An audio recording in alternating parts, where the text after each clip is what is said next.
ओम नमः श्रीवर्धमानाय निर्धूतकलिलात्मनि शालोकानां त्रलोकानां यद्विद्यादर्पणायते।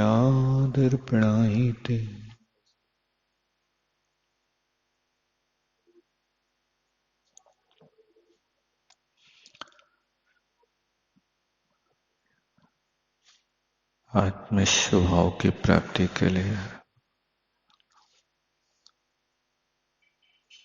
निज का हित कैसे हो,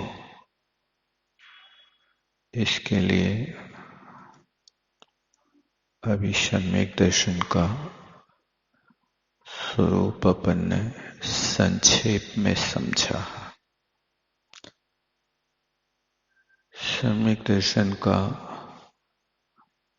बृहद वर्णन आगम में कषाय पाहुड़ आदि ग्रंथों में उपलब्ध होता है। क्योंकि श्रावक इन सिद्धांत ग्रंथों का अध्ययन करने का अधिकारी नहीं होता। सिद्धांत ग्रंथ का अध्ययन गृह त्यागी साधु ही करता है। उन ग्रंथों का लेकिन सार समझने के लिए आचार्यों ने श्रावकों का भी भला हो ये लक्ष्य लेकर के उन्हीं सिद्धांत ग्रंथों में से संक्षिप्त सार निकाल करके जीवकांड, कर्मकांड, लब्धि सार, छपड़ा सार, त्रिलोक सार, यही सार रूप में आचार्यों ने श्रावकों के लिए उन सिद्धांत सागर से निकाल करके आपके लिए ये विषय रखा। यदि आपको जीवकांड, कर्मकांड, लब्धि सार समझ में आ जाए तो अपने आप को संतोष धारण कर लेना कि मैंने सिद्धांत के कुछ रहस्य को समझ लिया।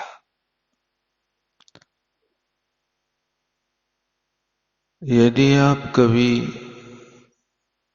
रत्नत्रय की आराधना नहीं कर सके तो इन सिद्धांत ग्रंथों के आप दर्शन तो कर सकते हैं लेकिन पारायण नहीं कर सकता है।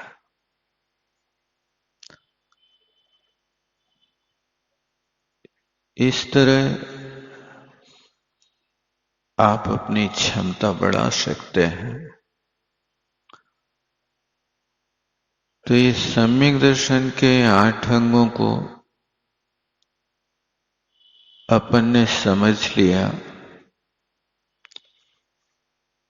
सम्यक ज्ञान के भी 8 अंग होते हैं।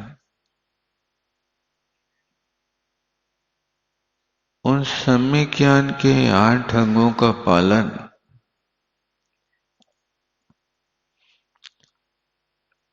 यदि व्यक्ति करता है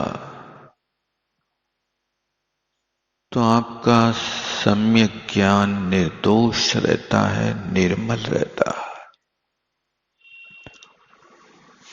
यदि आप उसका पालन नहीं करते हैं तो सम्यक ज्ञान में अतिचार लग जाता है।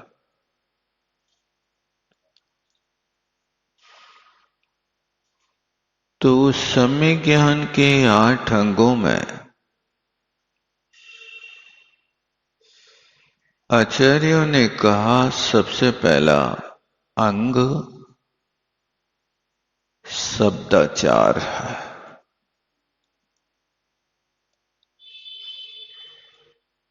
ये क्या है? देखो, शब्द के साथ में आचार जुड़ा है। तो क्या बोलने में भी आचरण की जरूरत है? अभी तो हमने सदाचार पढ़ा था, शब्दाचार तो जाने ही नहीं। और सदाचार का अर्थ हम समझते हैं कि रात में नहीं खाना, भक्ष्य नहीं खाना, आदि आदि, इस सदाचार। इस शब्दाचार क्या वस्तु है? इस शब्दाचार सम्यक ज्ञान के 8 अंगों का पहला अंग है।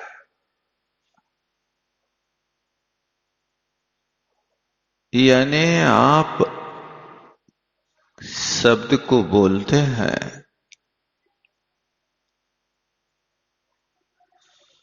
तो शब्द को आप जिस किसी स्थान से नहीं बोल सकते।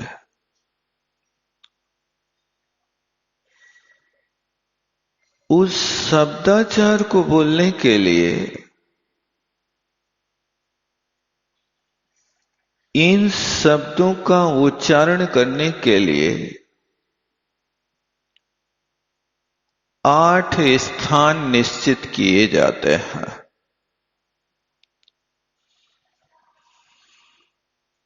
कुल वर्ण अपने पास कितने हैं? 64।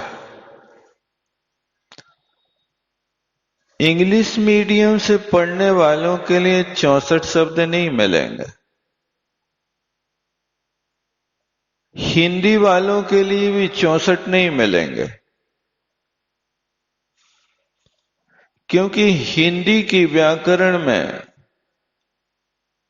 अयोग बाह्य की व्यवस्था नहीं है। 4 अयोग वाह वो भी 64 वर्णों में आते हैं। हिंदी में स्वर तो है, लेकिन हिरस्व और दीर्घ पिलुत आदि का भेद। और 25 ये वर्ग, कवर्ग, चवर्ग, टवर्ग आदि के ऐसे 33 व्यंजन और 27 स्वर, ऐसे 60 वर्ण तो आप हिंदी में बना सकते हैं। लेकिन संस्कृत में 64 वर्ण होते हैं।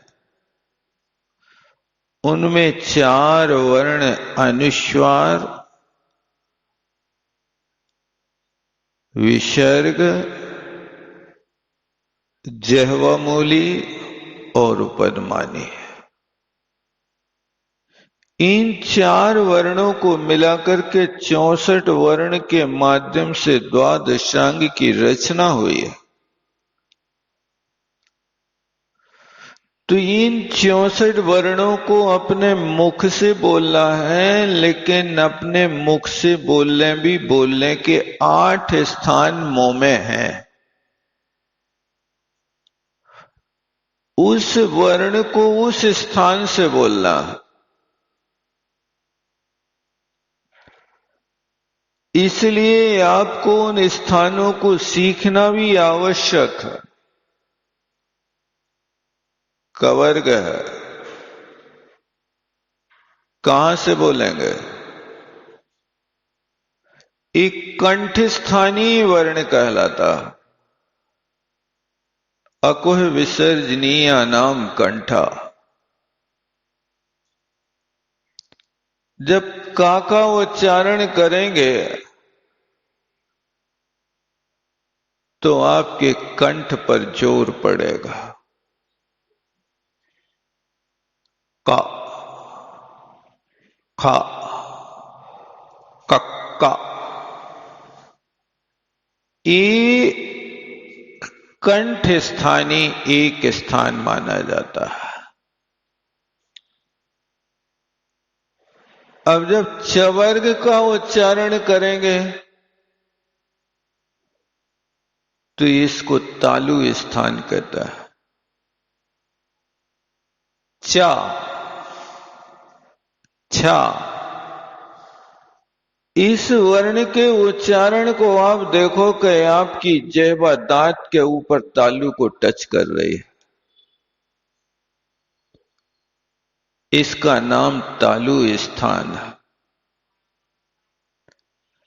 मूर्धा स्थान है, दंत स्थान है, आदि आदि ऐसे ये वर्ग जो होते हैं, एक कोष्ठ स्थान है, जैसे पवर्ग होता है। पवर्ग का उच्चारण करोगे तो आपके ओंठ टच होंगे दोनों मिलकर के। पा, फा, ये ओष्ठ स्थानीय वर्ण कहलाता है।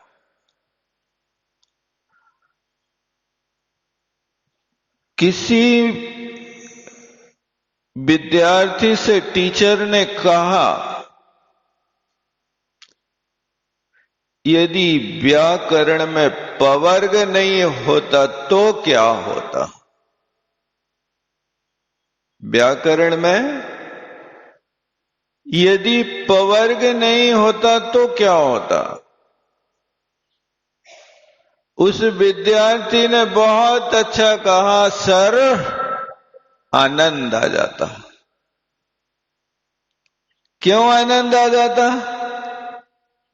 बोले पवर्ग नहीं होता तो ना पढ़ाई होती, ना परीक्षा होती, ना पास होते, सब झंझटों से दूर हो जाता।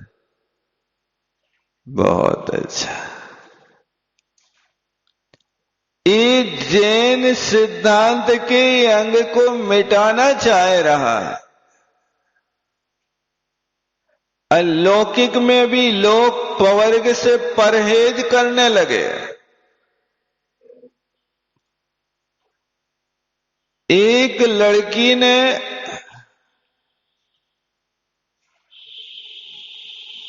अपने टीचर से कहा, सर आज हमारे डैडी ने हमारे लिए काम बताया है, इसलिए मैं अभी घर जाना चाहती हूं।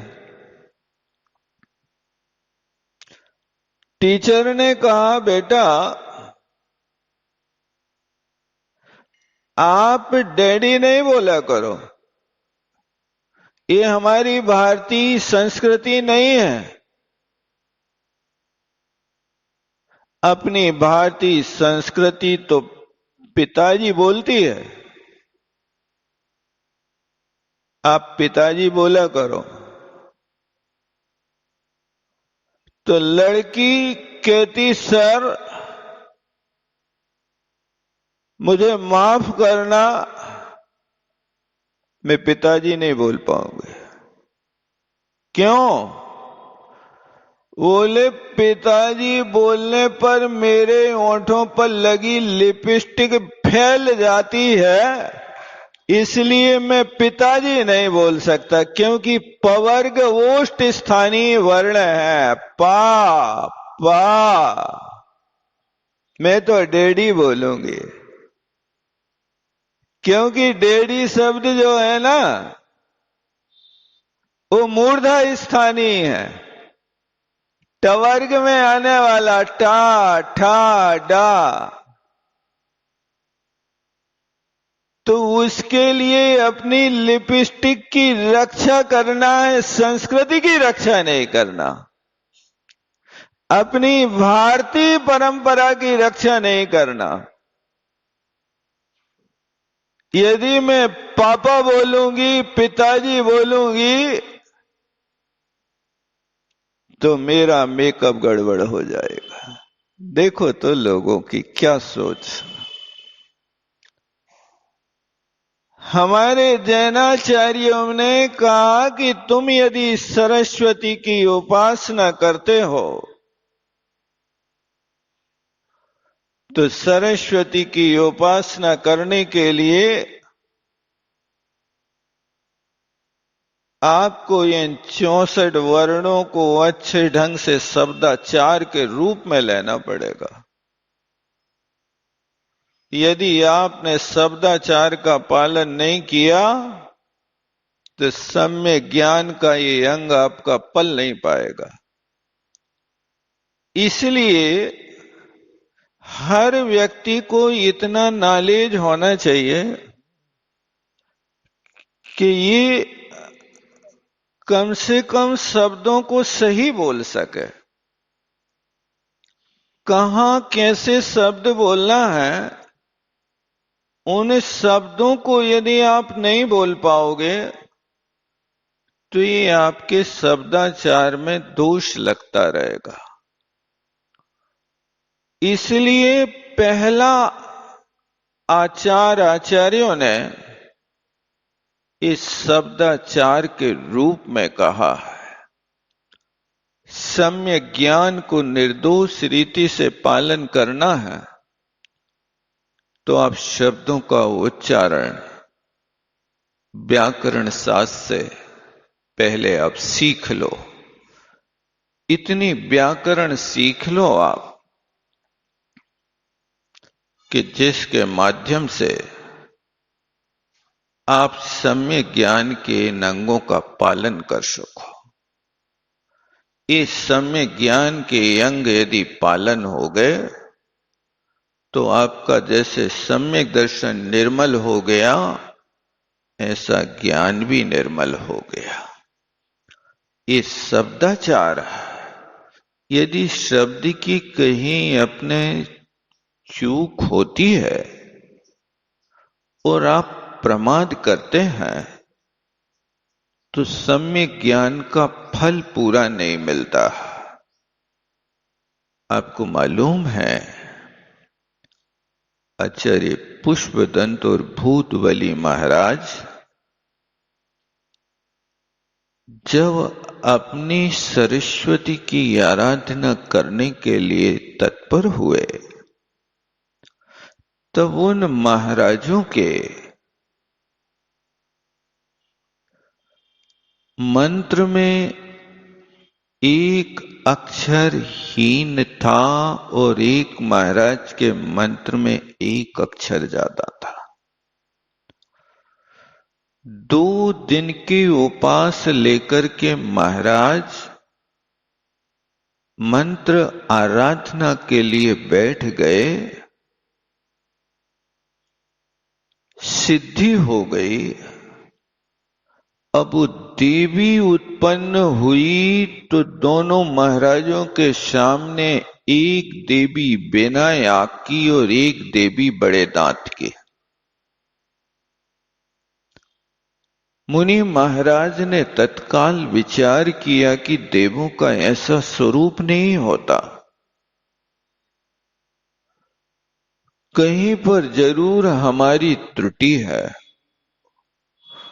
उनने देवों से नहीं कहा, उन देवियों से नहीं कहा कि तुम सही रूप में आओ, तुम गलत रूप लेकर के क्यों आए।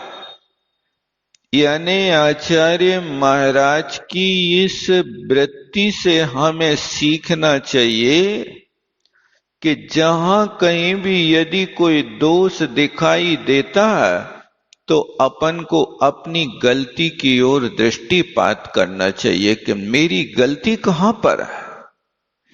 देव का ऐसा स्वरूप है नहीं और देव ऐसा प्रकट हो रहा है, इसका मतलब है कि कहीं मंत्र में न्यूनता है।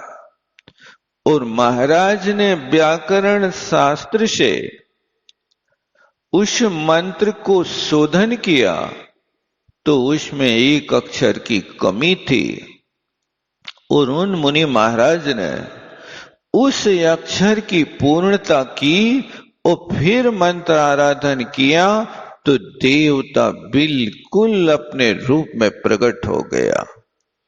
इसी तरह यहां पर भी बड़े दांत वाली देवी प्रकट हुई, लेकिन जब वहां पर उनने देखा तो उनके मंत्र में एक अक्षर ज्यादा था। उनने उसका संशोधन किया तो फिर वो देव अपने रूप में प्रकट हो गया। इसलिए आचार्य भगवान कहते हैं कि नांगहीन मलम छेतुम दर्शनम जन्म संतितम। ये पंक्ति को यहां भी लगाना चाहिए कि नांगहीन मलम क्षेत्रम दर्शनम जन्म संततिम हंतुम ना समर्था।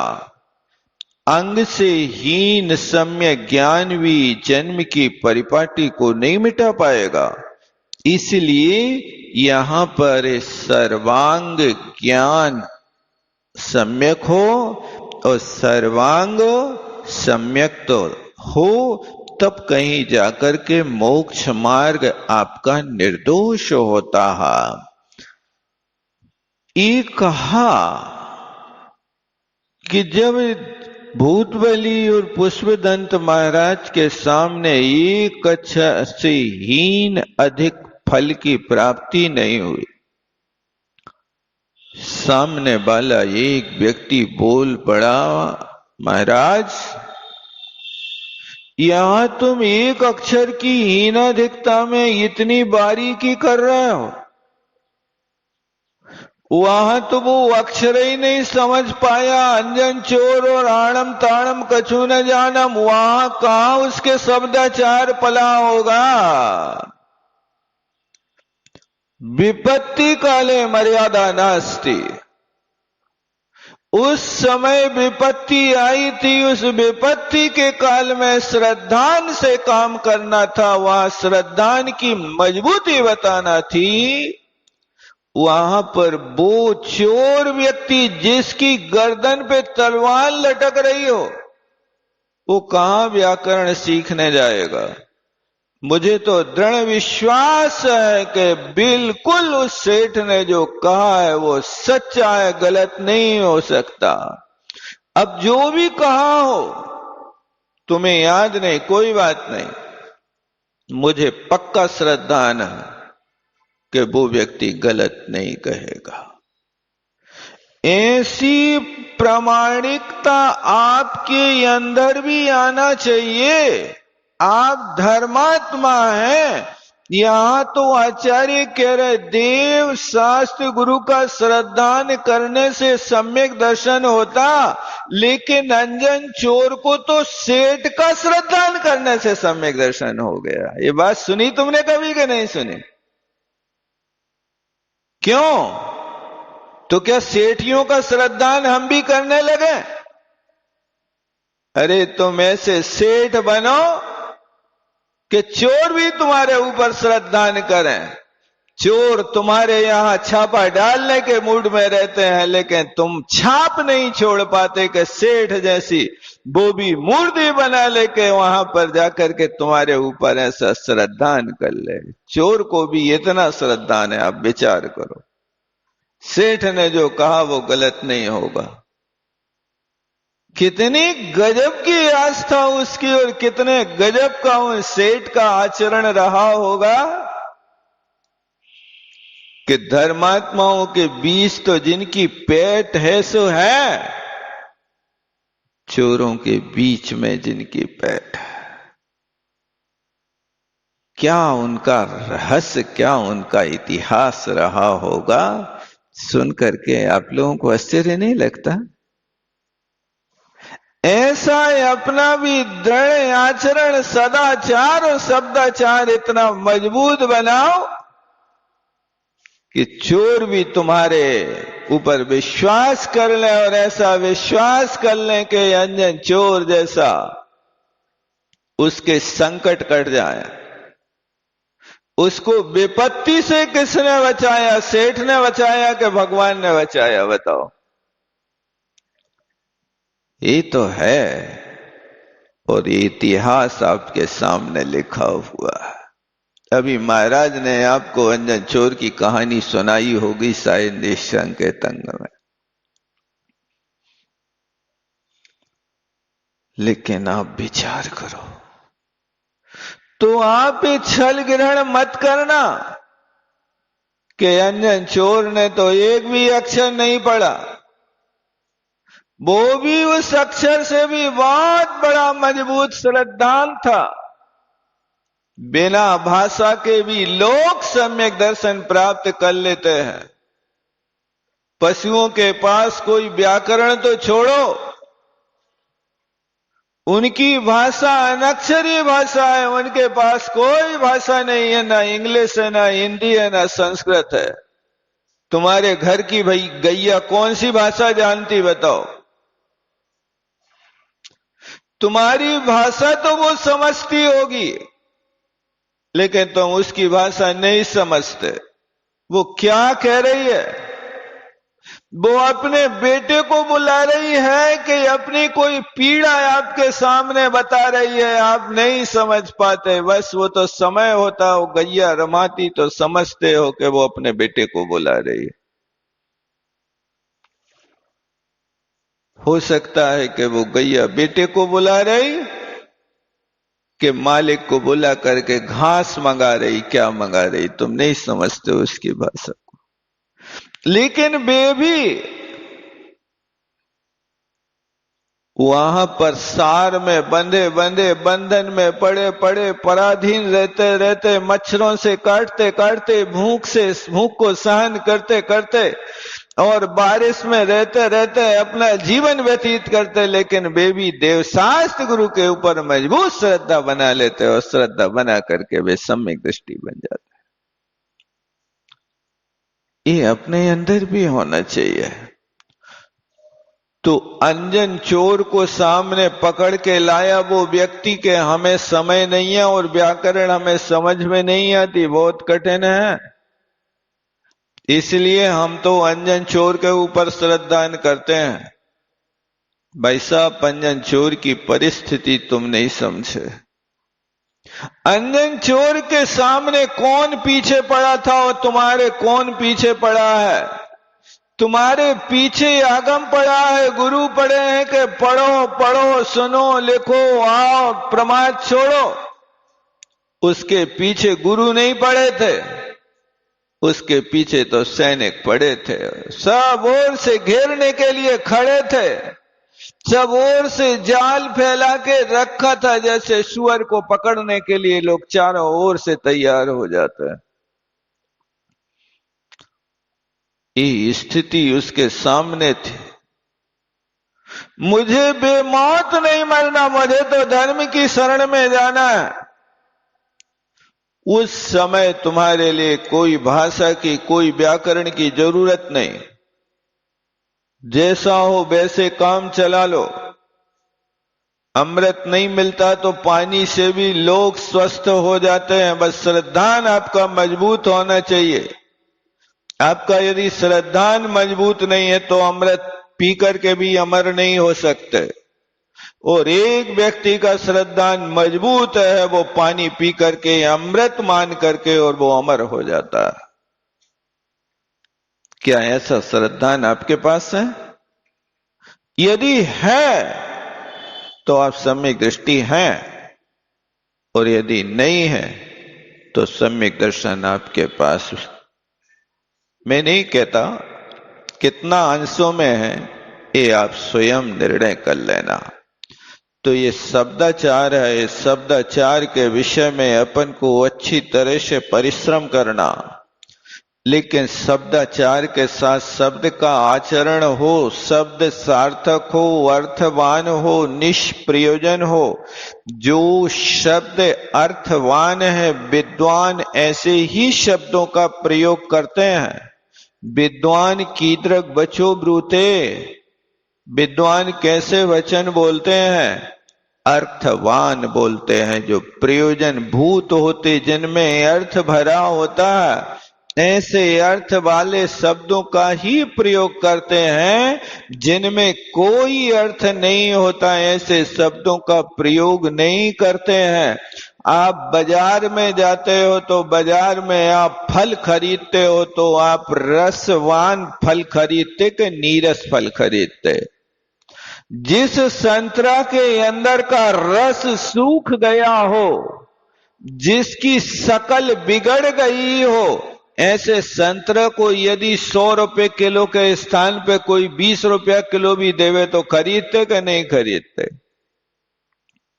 नहीं, हम तो खरीद लेते भाई साहब, क्योंकि हमारे यहां तो महाराज लोग सूखे फल भी खाते हैं ना, सूखी सब्जी भी खाते हैं, इसलिए चलो भाई, अपने काम में नहीं आए तो महाराज के काम में तो आ ही जे हैं, नहीं आ जाए है।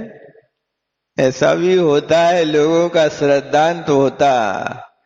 रूड़ी भिंडी, रूड़ी सब्जी जो कोई नहीं खाए उसको खरीद ले, नहीं सुखाने हैं ना हमें तो, वो सुखा के व्रतों के काम में तो आ ही जाए ना। आई गए व्रत तुम्हारे यहाँ कल से, अब तुम्हें हरी नहीं खाने, तो 4 महीना पहले से सूखी रखी हुई है फलियां, और गमार फली, और कौन कौन सी फली वे गमार फली अवई खे तुम 10 लक्षण में। पहले तो आप फलियां सेम फली और कौन फली खाते रहते हो। ये यहां पर शब्दाचार के विषय में समझना, इसमें परिपक्व होना, अर्थ प्रयोजन वाले शब्दों का प्रयोग करना। जैसे आप नीरस फलों को स्वीकार नहीं करते, ऐसे जो शब्द नीरस हैं, जिनको सुन करके अंदर में कटुता पैदा होती, कर्कश लगते हैं कानों के लिए, ऐसे शब्दों का प्रयोग नहीं करना। भी शब्द भी मीठे और कड़वे होते हैं। आप क्या समझ रहे? शब्द तो नीरस है, नीरस नहीं है। एक शब्द ऐसा है कि सुन करके व्यक्ति के अंदर जान डाल देवे, और एक शब्द ऐसा है कि व्यक्ति की जान ले लेवे। आप कौन से शब्द का प्रयोग करना चाहते हैं, वो शब्दाचार को यदि आप आचरण में लाएंगे तो आप जैसे नीरस फल पसंद नहीं करते, सरस फलों को स्वीकार करते, इस तरह के शब्दावली भी आपको प्रयोग करना चाहिए। ये हमारे शब्दाचार के अंतर्गत आने वाला सम्यक ज्ञान का पहला अंग माना जाता है। तब जाकर के निर्दोष सम्यक ज्ञान की आराधना होती है। बोलो आचार्य गुरुवर विद्यासागर जी महाराज।